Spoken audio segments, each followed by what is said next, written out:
Subscribe now and press the bell icon. Never miss. Hello students, we are discussing in this session exercise 13D सवाल number 9। यहाँ से start करते हैं और इसको देखते ही पता चल रहा है कि आपको ये वाली प्रॉपर्टी लगानी पड़ेगी। ए से B f A plus B minus x d x equal to f x. A से बी डी एक्स, मान लो आपका फंक्शन ये लिखा है तो हम उसे इतना लिख सकते हैं, ठीक है। और इसको इक्वेशन वन दे देते हैं, let I equal to 2 3 e की पावर एक्स ई की पावर एक्स ई की power 5 minus x d x. Equation one दे दो। इसकी शॉर्टकट ये है, आंसर निकालने की ट्रिक बता दें। 3 में से 2 घटाओ, तो 3 में से 2 घटाया तो कितना बचा? 1, ठीक है। और उसका आधा कर दो, मतलब b minus A upon 2। J a है जे b है, आंसर हमेशा b माइनस ए अपॉन 2 आएगा। तो 3 माइनस 2 माने 1 अपॉन 2 माने इतना आंसर आएगा। ये ट्रिक है इसकी, ठीक है। अगर मान लो आपको आंसर नहीं पता होता तो हम बिना सॉल्व करे भी आंसर बता सकते थे इसका। चलो, इसमें ये नूतन की किताब में ये प्रॉपर्टी है 6 नंबर पर, ठीक है। ठीक है, P6 नंबरिंग से हालांकि कोई लेना देना नहीं है, और NCERT में है ये 4th नंबर पर, ठीक है, P4 पर। नंबर का कोई इंपॉर्टेंस नहीं है, हटाओ छोड़ो। आपको तो प्रॉपर्टी लिखनी पड़ेगी एग्जाम में। जो भी अप्लाई कर रहेंगे तो यहाँ लिखेंगे यूजिंग फॉलोइंग प्रॉपर्टी। चलिए लगाओ। तो कैसे यूज करना है आपको जहां भी x दिखाई दे रहा है तो x के स्थान पर आप रखेंगे 3 + 2 माइनस एक्स। इसका मतलब 5 माइनस एक्स रख दो सब जगह। ई की x की जगह 5 माइनस एक्स, x की जगह 5 माइनस एक्स प्लस ई 5x की जगह 5 minus x d x. I equal to 2 से 3 ई की power 5 minus x d x और ई की पावर 5 माइनस एक्स। इसको सॉल्व करेंगे तो ई की पावर एक्स ही रह जाएगा। और जब भी प्रगुण ये वाला और उससे ए माइनस एक्स वाला लगेगा, समीकरण 1 और 2 जुड़ेगा, ठीक है। समीकरण 1 और 2 को जोड़ने पर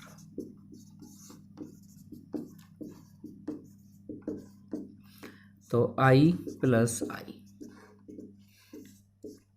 2 से 3 ई की पावर एक्स अपॉन ई की पावर एक्स प्लस ई की पावर 5 माइनस एक्स और ई की पावर 5 माइनस एक्स अपॉन ई की पावर 5 माइनस एक्स प्लस ई की पावर एक्स डी एक्स, ठीक है।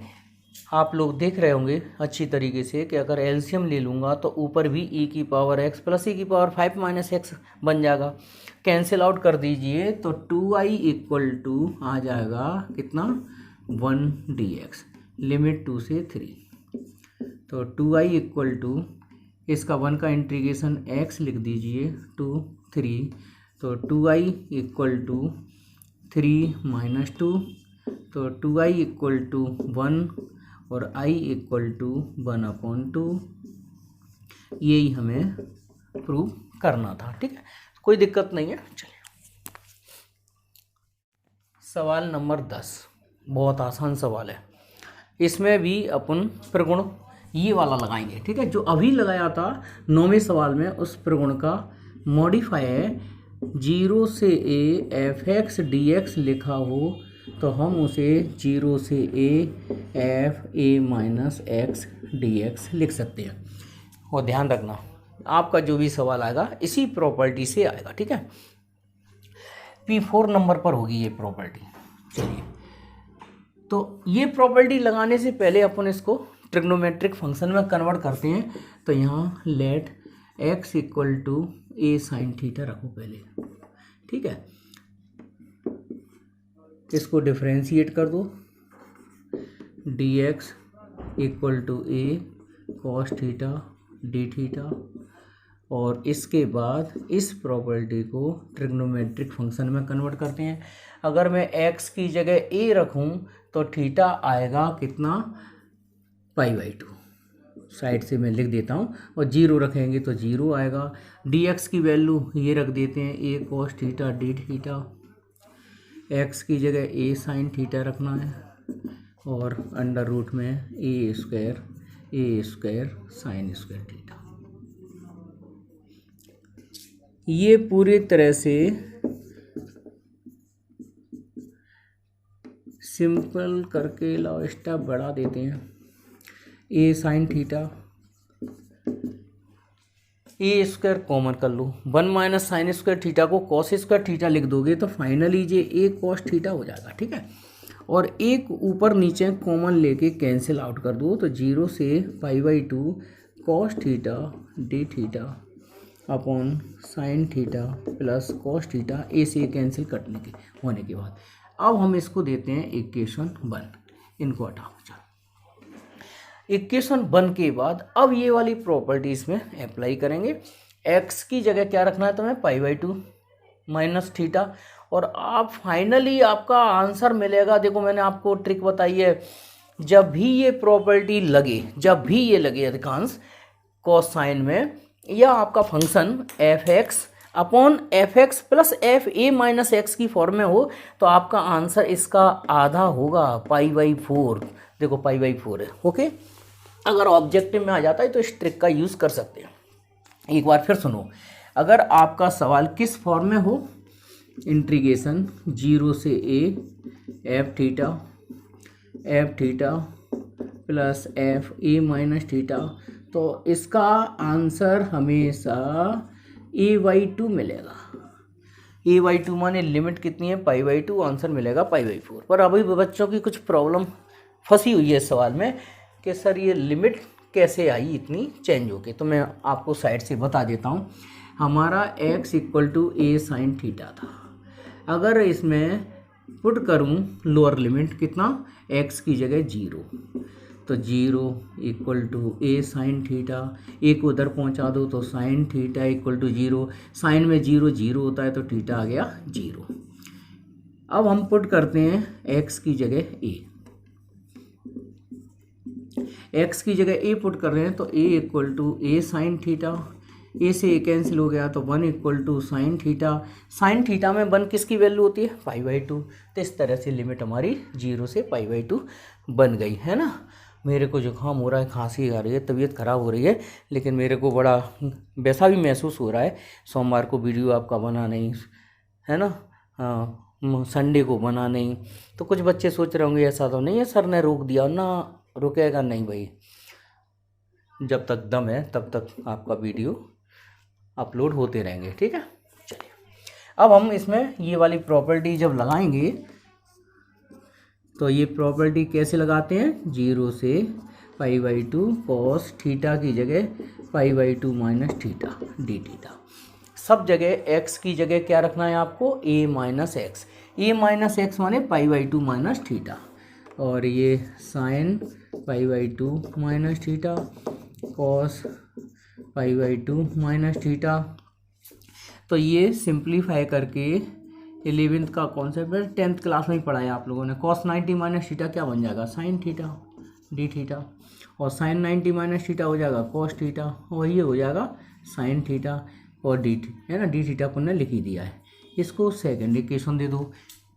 ये याद कर लो इस डायलॉग को कि समीकरण 1 और 2 जोड़ेंगे जब भी अपन ये प्रगुण लगाएंगे, ओके। चलो अब समीकरण 1 और 2 को जोड़ते हैं, इसको रफ करना पड़ेगा, काफ़ी मैटर हो गया बोर्ड पर। चलिए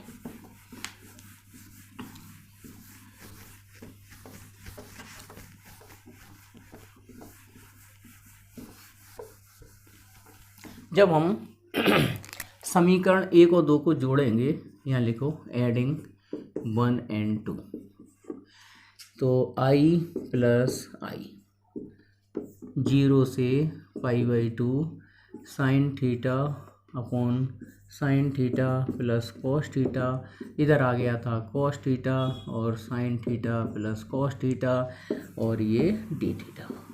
एलसीएम ले लीजिए तो 2i इक्वल टू 0 से π/2। एलसीएम लेके देखो, एलसीएम लिख ही दें, चलो एक सवाल में 9th वाले में डायरेक्ट कर दिया था, यहाँ बता दें कि ये ऐसे कट के 1 बन जाता है यहाँ, है ना। तो ये और ये कैंसिल हो जाएगा, तो 2i इक्वल टू 1 आ गया। और 1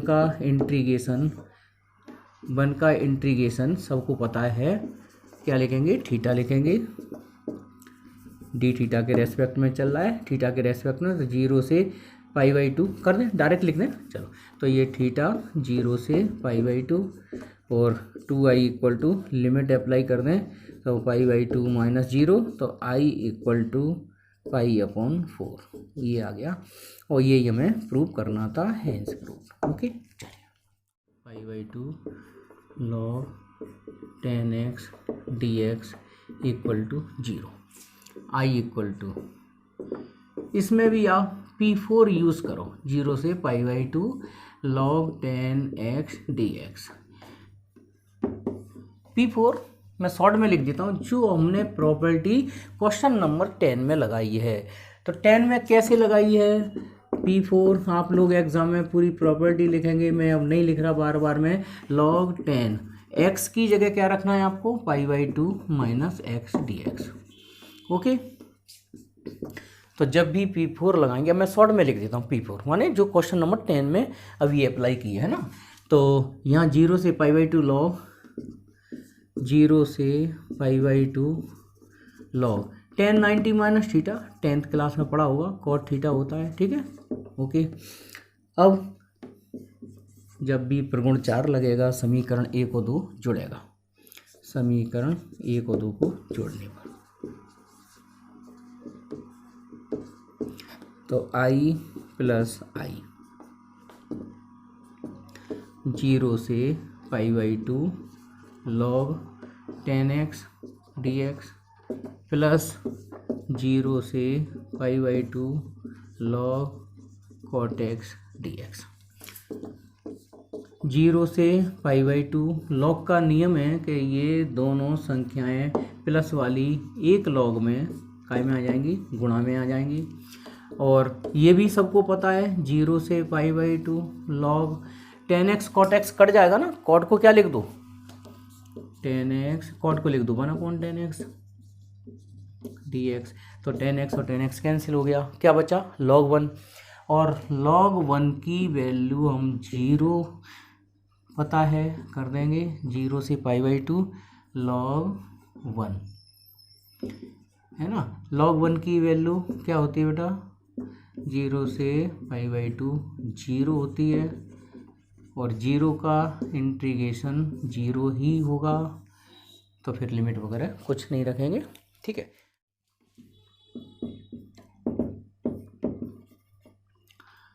i इक्वल टू 0 से 1 log, एलसीएम ले लेते हैं, 1 - x/x dx, इक्वेशन नंबर 1। इसमें भी हम प्रॉपर्टी नंबर 4 ही यूज़ कर लेते हैं, ठीक है। तो i इक्वल टू 0 से 1, अब तो आप लोगों को प्रॉपर्टी अच्छी तरह से समझ में आ गई। तो 1 x की जगह क्या रखना है आपको, 1 -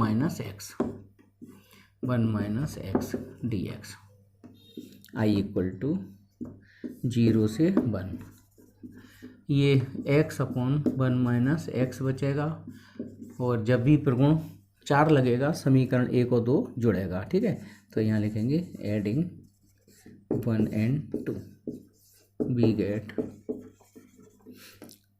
i और i 2i हो रहा है बार बार में, तो 0 से 1 log क्या था, 1 - x/x और प्लस log x/1 - x। जो बच्चे ध्यान से वीडियो देख रहे होंगे वो समझ रहे होंगे कि सवाल आ चुका है, क्योंकि इसमें log का जो नियम है, प्लस वाली संख्या एक log में काय में लिख देते हैं, गुणा में लिख देते हैं। और ये कटने के बाद क्या बचा, log 1, और log 1 की वैल्यू क्या हो गई, 0। तो कुल मिला के फाइनल आंसर 0 ही हो जाएगा। तो इसका भी आंसर 0, हेंस प्रूफ, यही प्रूफ करना था।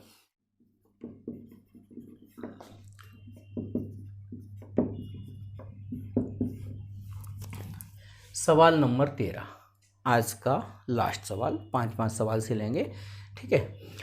तो इसमें भी P4 लगाएंगे। जो प्रॉपर्टी हमारी सवाल नंबर 10 से चालू हो रही है तो बाई P4 है ना। नंबरिंग मैंने शॉर्ट में दे दी, आप लोगों को प्रॉपर्टी लिखनी पड़ेगी पूरी एग्जाम में, ऐसा नहीं है कि आप अकेला P4 लिख दें, नंबरिंग से कुछ नहीं होगा, प्रॉपर्टी लिखनी पड़ेगी।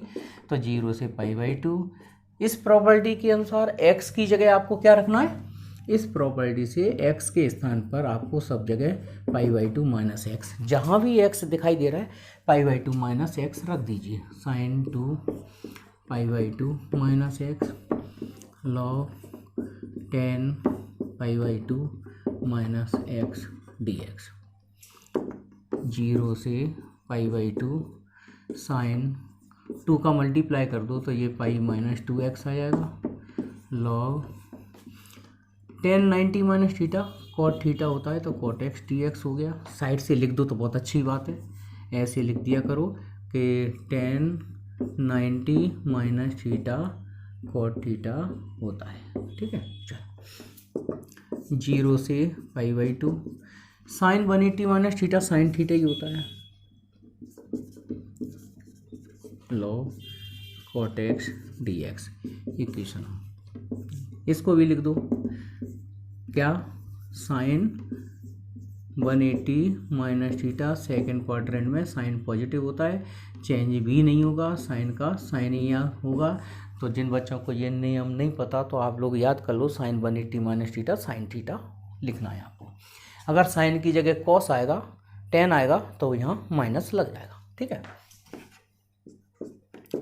तो 0 से π/2, ठीक है। अब क्यों π/2, अब तो जो अपना काम था वो हो गया। इसको i इक्वल टू फिर एडिंग 1 and 2, तो समीकरण 1 और 2 को जोड़ेंगे तो i plus i, left hand side में तो क्या हो जाएगा 2i। 0 से π/2 sine 2x log 10x plus sine 2x log cot x।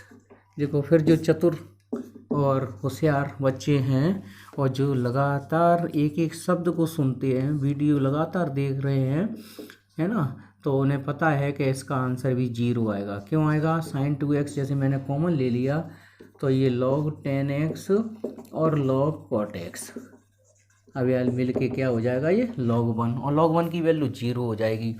तो 2i इक्वल टू 0 से π/2 साइन 2x, ये फाइनली log 1 हो जाएगा, है ना। ये मल्टीप्लाई में आ जाएगा 10x cot x, वो अवेल सवाल नंबर 12 की तरह। तो log 1 की वैल्यू 0 हो जाएगी, 0 का मल्टीप्लाई सब में करेंगे तो फाइनली आंसर आपका 0 हो जाएगा, i इक्वल टू 0, ठीक है। साइड से लिख देना, क्या लिख देना, log 1 की वैल्यू 0 होती है, ओके। इतना सफिशिएंट, हर चीज़ नहीं लिखी जाती। तो बेटा यहाँ से आप लोग एक बार फिर समझा दें कैसे बन हो गया log 10x log cot x, तो ये प्लस का साइन काय में आ जाएगा, एक log सिंगल log में 10x into cot x, 10x into cot x क्या हो जाएगा 1, तो log 1 की वैल्यू क्या हो जाएगी 0। और जब यहाँ 0 हो जाएगा तो 0 का इंटीग्रेशन डेफिनेट इंटीग्रल 0 होता है, पक्का याद कर लेना। कुछ लोग बहुत बड़े कन्फ्यूज हैं 0 के इंटीग्रेशन में कि 0 का इंटीग्रेशन कॉन्स्टेंट होता है ना, 0 का इंटीग्रेशन 0 ही होता है, ओके।